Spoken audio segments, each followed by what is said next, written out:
Hey everyone, and welcome back to my channel. Now, my name is Pamiti, and thank you very much for taking the time to stop by. Now, from the 22nd until the 24th of October, we had the 16th BRICS Summit at Kazan in Russia. So, this year's theme was called Strengthening Multilateralism for Global Development and Security. We can clearly see from the videos here that a lot of planning and a lot of organizing went into this event. Mr. Putin there taking the lead since the event is in his country and since he is the main host of the event. So the key outcomes from this meeting were mainly the BRICS Pay. So that's the introduction of a new payment system, which is designed to facilitate transactions and to also interchange financial information between the central banks. Financial info, whatever information concerning monies and funds and all that between central banks that have of the partnering nations. So those are all the nations that are within the BRICS. So basically, it's just an alternative to the SWIFT that we're currently using now. Another second outcome would be perhaps to reform the United Nations and the Security Council, as well as the expansion of the BRICS membership. So we know that 30 new countries have now joined BRICS. So the 30 new countries which are the latest to join are Algeria, Bolivia, Cuba, Indonesia, Kazakhstan, Malaysia, Nigeria, Thailand, Turkey, Uganda, Uzbekistan, and Vietnam. I hope I pronounced all those correctly. So once again, there we see our host, Mr. Putin, walking towards welcoming one of his guests, which is South African President Mr. Cyril Ramaphosa. President Cyril Ramaphosa of South Africa being welcomed by Mr. Putin over there. But let's not only take a look at that, let's also take a listen to exactly what Mr. Ramaphosa had to say. What was his statement? Excellency President Vladimir Putin, Your Excellencies, leaders of BRICS nations, Your Excellencies, leaders of global and regional institutions, Your Excellency Antonio Guterres, the Secretary General of the United Nations, honorable ministers and excellencies.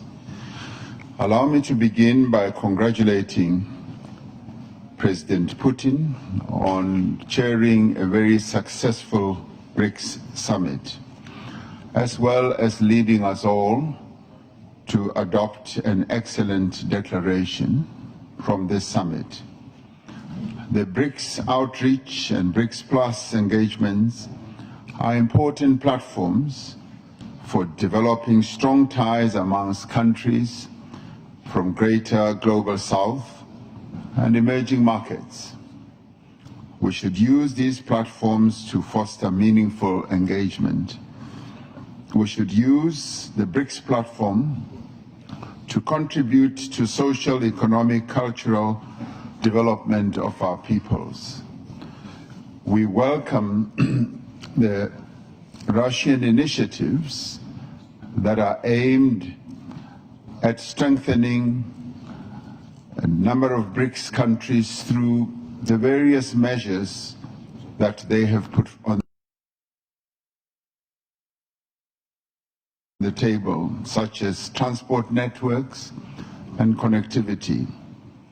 This in many ways will help to find ways to integrate and deepen our interconnectedness in new and imaginative ways. The African Continental Free Trade Area will make a huge contribution itself to unlock opportunities for trade and investment for local and global businesses. It will create a number of opportunities that will lead to an integrated and connected continent. The Single African Air Transport Market is another flagship project of the African Union Agenda 2063. This is an initiative of the African Union to create a single unified air transport market in Africa to support the continent's economic integration.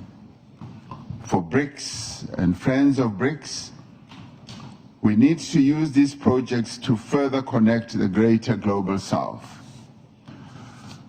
The promotion of greater regional connectivity and trade facilitation can only succeed in an environment of peace and stability. Excellencies, South Africa is concerned about the military action by the State of Israel against the people of Gaza, which we have characterized as genocide, is deeply concerning. This genocide led South Africa to approach the International Court of Justice with a view to stopping the killing of innocent women and children in Gaza. We do believe that the world cannot just sit by and watch the slaughter of innocent people continuing.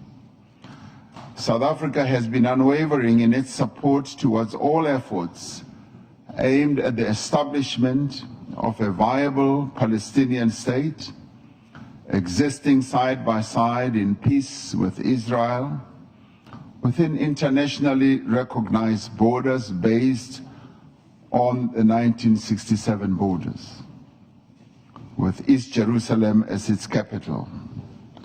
And this would be in line with all UN resolutions, international law, and internationally agreed parameters.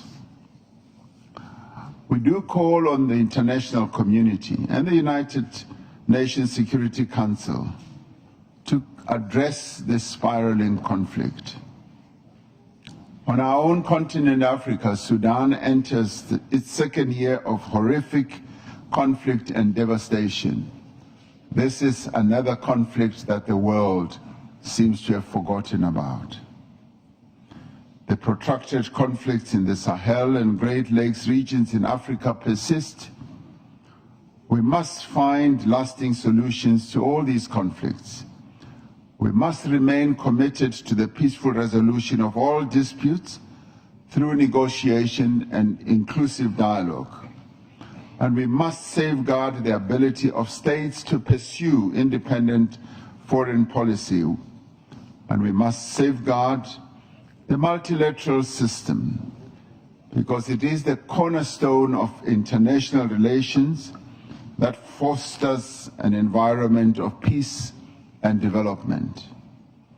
Existing global institutional mechanisms need to be both strengthened and reformed to play a constructive role in the international peace and security.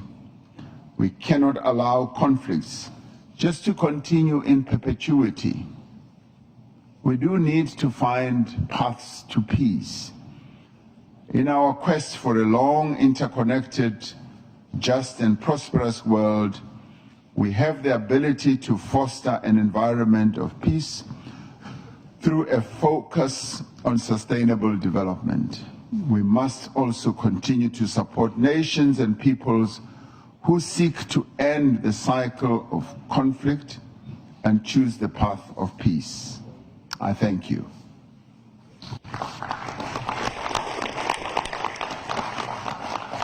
Thank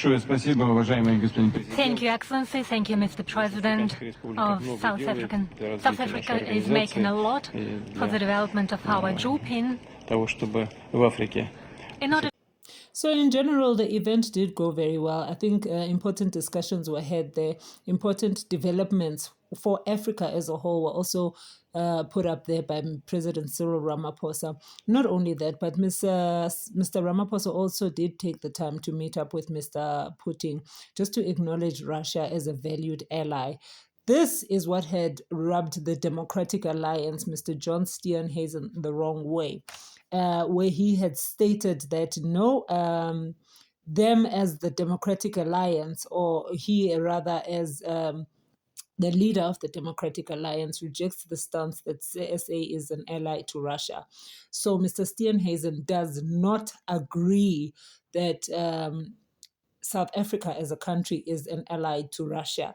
And that is a statement that had been made by Mr. Cyril Ramaphosa to President Putin. So obviously, this friction between the coalition parties, being the African National Congress, which is led by Mr. Cyril Ramaphosa, and being the Democratic Alliance, which is being led by John Steenhuisen, has a little bit of a bump or a little bit of a clash over there. And this is not the first time that they've really clashed. However, Mr. Gayton McKenzi, who is our Minister of Sports, Arts and Culture, also did jump into this one, trying to put Mr. John Steenhuisen into his place, saying that, listen, Steenhuisen, it is President Cyril Ramaphosa who speaks for the GNU and not you. So you should basically just learn to stay in your lane. So yeah, that is what happened. And those are big news when it comes to the BRICS summit that recently took place and what is currently happening with South African politics.